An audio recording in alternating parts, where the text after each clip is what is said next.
Tika, à Tikao, à tu veux ou tu veux pas, le Sahara est marocain. Merci à tous mes abonnés, vous êtes aussi nombreux à me suivre et surtout sans oublier mes abonnés du Maroc, vraiment vous êtes top niveau, de la France sans vous oublier, de la Belgique, du Canada, des États-Unis, du Gabon. Surtout aujourd'hui, je dédicace ma vidéo à ma soeur Laïlou qui me suit tout le temps, qui m'a dit je t'aime mon Allah, moi aussi je t'aime mon Allah.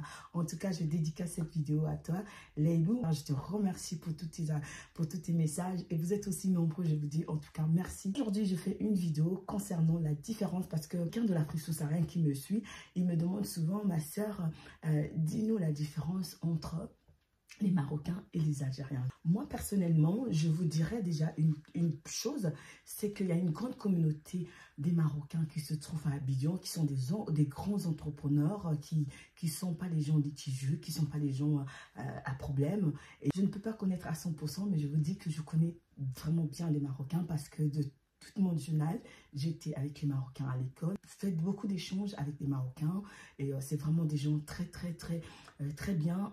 Même au niveau business, ils sont vraiment respectueux, ils sont vraiment sérieux. La différence que je peux vous apporter entre les Marocains et les Algériens, mais n'oublions pas que en Algérie, il y a aussi les Kabyles, que j'avais même fait une vidéo sur la Kabylie. C'est des gens vraiment, machallah, je vous conseillerais de voir de très attention. La différence entre les Marocains et les Algériens, moi je dirais plutôt les Marocains. Je vais vous citer quelques indices pour que vous sachiez, parce qu'il y a beaucoup de gens qui m'ont dit, ma soeur, dites-moi, les Marocains comment ils sont, les Algériens comment ils sont. Les Marocains, la première des choses, c'est un royaume.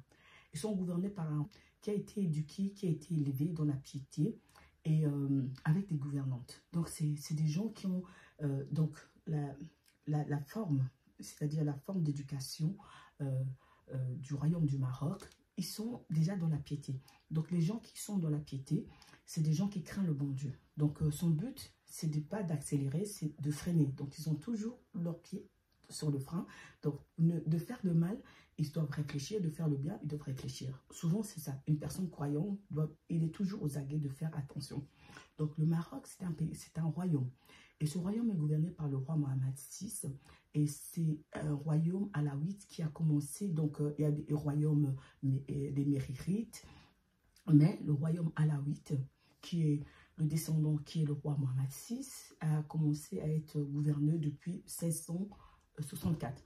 Donc, le roi Mohamed VI, c'est un leader africain que j'estime. Je prends l'exemple de son comportement. Il est très humble, il est pas bruyant, il est très discret. Son éducation, sa forme, sa manière qu'il marche. Et vraiment, c'est une pudeur d'éducation qui reflète le peuple, en fait. Parce que, comme les enfants, ils prennent toujours l'exemple de leurs parents, même si, admettons qu'il y a un ou deux qui va déraper, mais il va toujours revenir à l'ordre. Pourquoi? Parce que c'est inné, ou bien c'est acquis par le comportement parental. Et donc, le Maroc, c'est un peuple qui est posé. Ils ne sont pas fous.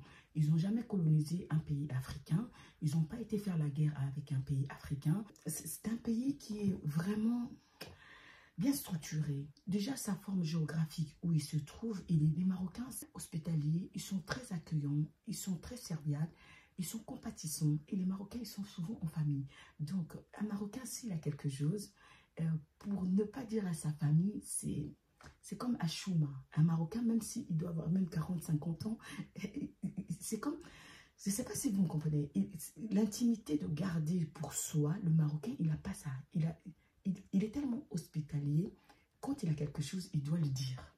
Même dans sa vie privée, en fait. Quand il a quelque chose, il doit dire à sa famille.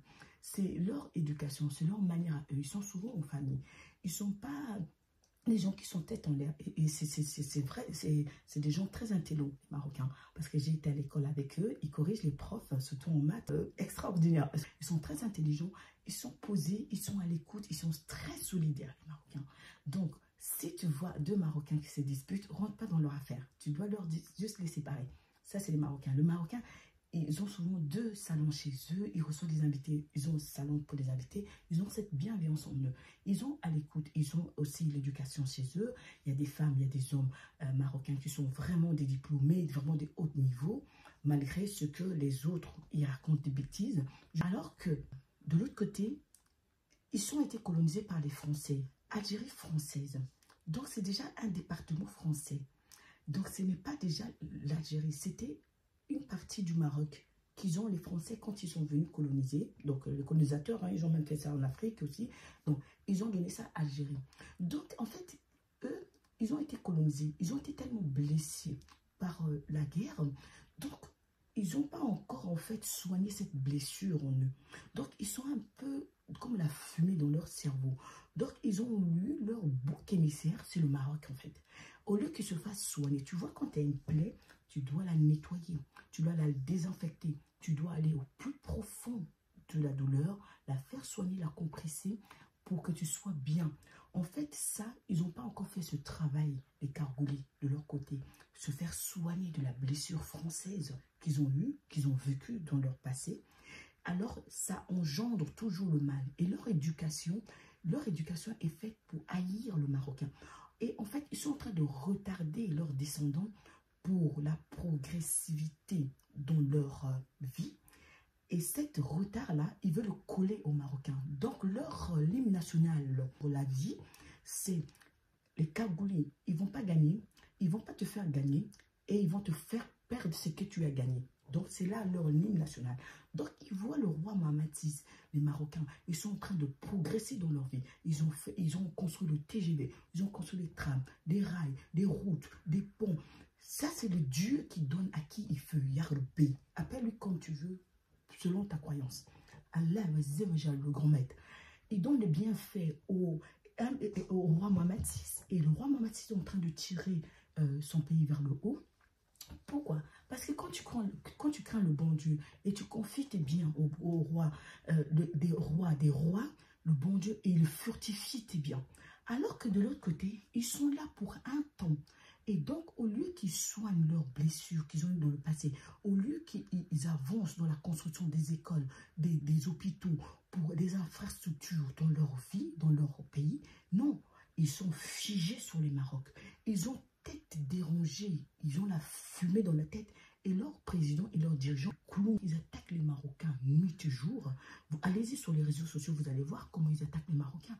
Ils insultent le roi du Maroc. En fait, et ils pensent insulter, c'est une construction, mais non, en fait, ils sont en train de retarder leur progression dans leur vie. Alors que le Maroc, il est éliminé par Allah au niveau international et Yarobé leur furtifie encore ce bien-là. Ils sont jaloux.